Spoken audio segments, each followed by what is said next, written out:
देखिए writing skill है जो 10 नंबर में आता है हमारा पोर्शन राइटिंग स्किल का, जिसके अंतर्गत एप्लीकेशन और एक लेटर और ऐसे पूछा जाता है। एप्लीकेशन और लेटर में से हमें दोनों में से कोई एक करना होता है और हमसे ऐसे पूछे जाते हैं। 2 ऐसे में से हमें कोई सा एक करना होता है निबंध।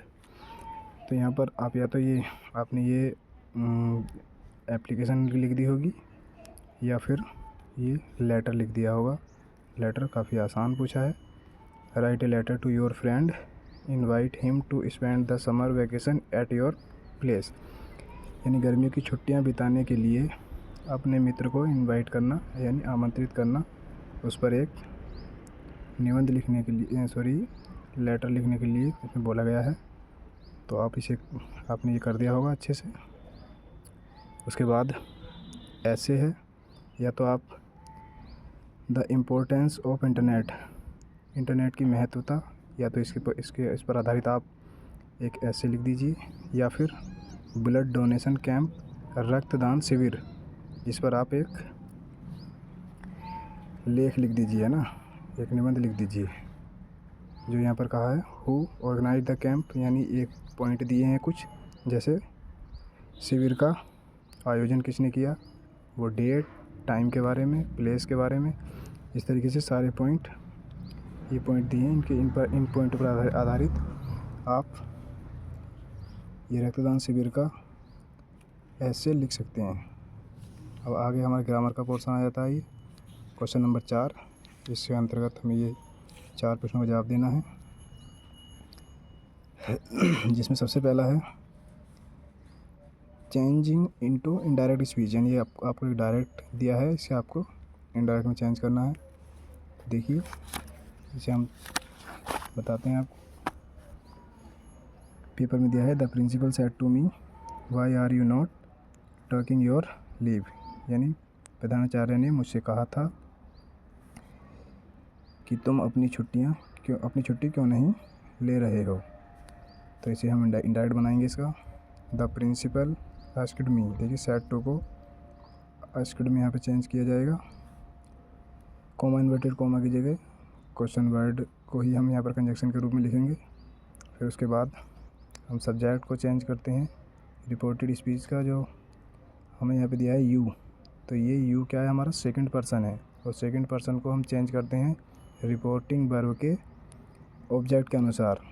तो रिपोर्टिंग वर्ब में ऑब्जेक्ट है मी। अब मी का सब्जेक्टिव केस क्या होता है, आई, तो आई और ईजेएमआर को बाज वर्ब में चेंज कर दिया जाता है। तो was not talking me leave, इस तरीके से हमारा इनडायरेक्ट बन जाएगा। एक्टिव पैसिव का क्वेश्चन है। एक्टिव पैसिव का क्वेश्चन दिया था कि the student did not read the book. तो ये देखिए पास्ट इंडेफिनिट से आया है। हमने बताया था जब क्लास में कराए थे एक्टिव पैसिव कि पास्ट से ही ज़्यादातर पूछा जाता है। 90% पास्ट इंडेफिनिट में से ज़रूर पूछा जाता है, या तो अफर्मेटिव का पूछ लेगा, नेगेटिव का, या फिर इंट्रोगेटिव का। तो ज़्यादातर पास्ट में से ही पूछा जाता है। लेकिन ये कोई ज़रूरी नहीं है कि हमेशा पास्ट में से ही पूछा जाए। तो यहाँ पर दिया है उन्होंने, तो इसे हम इसे हम चेंज करेंगे पैसिव वॉइस में। तो ऑब्जेक्ट उठाएंगे द बुक, द बुक। अब पास्ट के इंडेफिनिट को हम चेंज करते हैं डिड को बाज वर्ब में। तो वाज नॉट रीड, और रीड की रीड ही रहेगी क्योंकि रीड की तीनों फॉर्म सेम होती हैं, बाय द स्टूडेंट। तो इस तरीके से हमारा पैसिव वॉइस बन जाएगा। अब ट्रांसलेशन देखते हैं हम। ये ट्रांसलेशन दिया है हमें यहाँ पर। ये आज सोमवार है, मेरे पिताजी ने आज के दिन मुझे नए वस्त्र दिलाने का वादा किया है। तो इस तरीके का हमारे यहाँ पर हमने इसे चेंज किया है। देखो आज सोमवार है, टुडे इज़ मंडे, मेरे पिताजी ने आज के दिन मुझे नए वस्त्र दिलाने का वादा किया है। तो my father has promised to buy me new clothes today. ठीक, हम सभी शाम को बाज़ार जाएंगे। All of us shall go to market in the evening. Future indefinite का दिया है, ये भी फ्यूचर इंडेफिनिट का है, बड़े आसान है। और ये जो है प्रेजेंट के हैं 2 वाक्य, तो कुछ भी हार्ड नहीं है, स्टोरी भी आसान है। ये सब वाक्य हमने करा रखे हैं आपको, फ्यूचर परफेक्ट, फ्यूचर और प्रेजेंट वगैरह वगैरह सब करा रखे हैं। ये प्रेजेंट परफेक्ट का है बाकी। अब ये देखेंगे वहाँ मैं अपनी अन्य प्रिय वस्तुओं को भी खरीदूँगा। तो I shall buy also my other favourite things there. ठीक, तो इस तरीके से हमारी स्टोरी भी कंप्लीट हो जाती है। नेक्स्ट देखेंगे। नेक्स्ट है हमारा लिटरेचर का पार्ट। अब लिटरेचर के पार्ट में यहाँ पे हमें क्वेश्चन दिया है। क्वेश्चन नंबर 5 में हमें किन्हीं 2 प्रश्नों में से एक का उत्तर देना है 30 से 40 वर्ड के बीच में। तो who helps Lencho and in what manner he is helped. ये क्वेश्चन बड़े अच्छे तरीके से हमने कराया है, पाठ भी पढ़ाया है। उम्मीद है आपने बड़े अच्छे से किया होगा। इन 2 क्वेश्चन में से भी अभी हमको एक करना है। मैंने आपसे कहा था कि आपको सेल्फ स्टडी भी करनी है। यदि आपके 5 या 6 पार्ट या 8 जितने भी पार्ट कराए गए हैं टोटल, अगर 1-2 पार्ट बचे हैं तो आपको उन्हें भी अपनी क्वेश्चन बैंक से रिवाइज करके जाना है, पढ़ के जाना है। तो ये क्वेश्चन इनमें से भी आपने अच्छे से रिवाइज किया होगा, पढ़ा होगा तो कोई एक क्वेश्चन कर दिया होगा। उसके बाद answer any one of the following in about 60 words, यानी 60 शब्द में हमें आंसर देना होता है। इन दोनों में से कोई सा एक क्वेश्चन कर दीजिए। देखिए ये सबसे बढ़िया क्वेश्चन है कि वे character sketch of Lencho. Lencho के बारे में आपको पूरा बताया गया है, सब अच्छे से पता है। अगर आपने थोड़ी सी भी मेहनत की है तो बड़ा आसान पेपर है और सब सिलेबस जो है पढ़ाया हुआ ही है। देखिए अगला क्वेश्चन है 7। यहाँ से आपको एक पोएम याद करनी है। आपको कई सारी पोएम याद करा रही हैं, उम्मीद है आपने एक पोएम कर दी होगी। एक क्वेश्चन, ये क्वेश्चन है, इस क्वेश्चन को कर दीजिए या पोएम को कर दीजिए। तो देखिए पोएम करना ज़्यादा आसान रहेगा। मैंने बताया कि आपको एक उस क्वेश्चन को करना होगा या फिर एक पोएम को। तो आप क्वेश्चन याद ना करें, पोएम याद करें।